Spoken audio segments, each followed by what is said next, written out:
is, what are you all doing on your campus to help with diversity and inclusion in terms of making it better? Well, I know that the university has a number of initiatives, including really putting emphasis on education. Right? That's what we do. We're a university, we educate. And so that might mean, for example, making sure we have that when faculty and staff are hired as part of their orientation process, they're aware of resources on campus in terms of official offices and policies.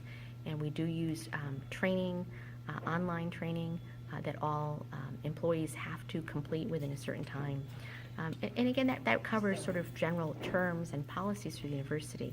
But we know that that's just the very beginning. When we make diversity at the forefront of people's minds, and then it becomes a habit.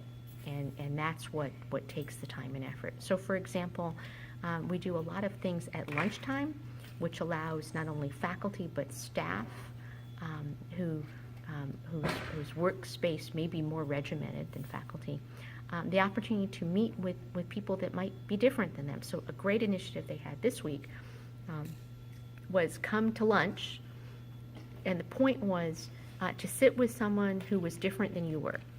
Maybe the way they looked, maybe different age, different gender, different country of origin. And that lunch was held in our largest sort of eating space.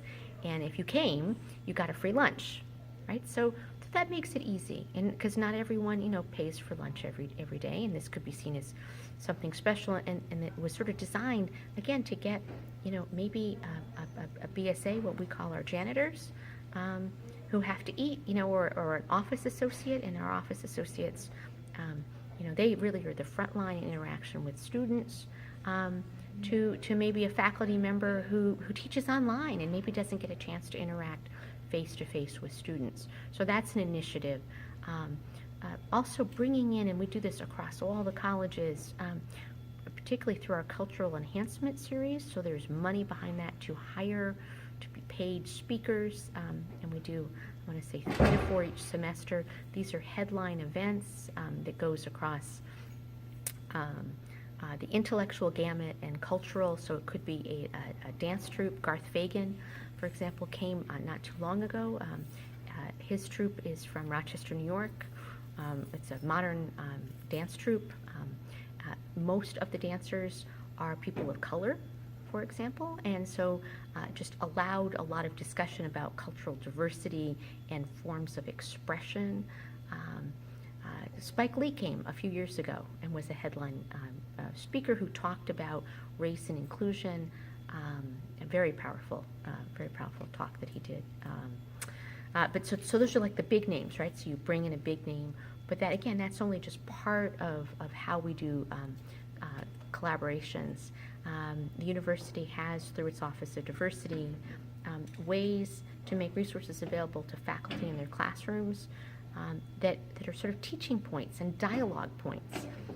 In our international programs, we have the year of, and each year we choose through a collaborative process a country to highlight in terms of, again, speaker series, food, cultural engagement, museum exploration. And this year is the year of Bosnia-Herzegovina. And Bowling Green, Kentucky is actually a very large refugee resettlement area. And so the third highest language in terms of being spoken outside the home, we have English, Spanish, and we have Bosnian. Right? Many of these Bosnians may practice, again, it'd be a diversity of religions, but many of them may be Muslim. Mm-hmm. So this has led to lots of discussions on campus through the year of about the role of cultural homeland and diaspora, and what does that mean when you come to a new country that may or may not recognize your cultural system, and what does that mean for engagement and working and just all sorts of things like that. So we use that as a vehicle to talk about diversity that goes in terms of the year of about cultural diversity. And I think I mentioned in Western Kentucky University, we are a school of international reach, and we have students and faculty and staff from a variety of countries that, again, gives a deeper sense of what diversity is and we provide tools to discuss that. There is no one way to do things, with the exception of being respectful and inclusive.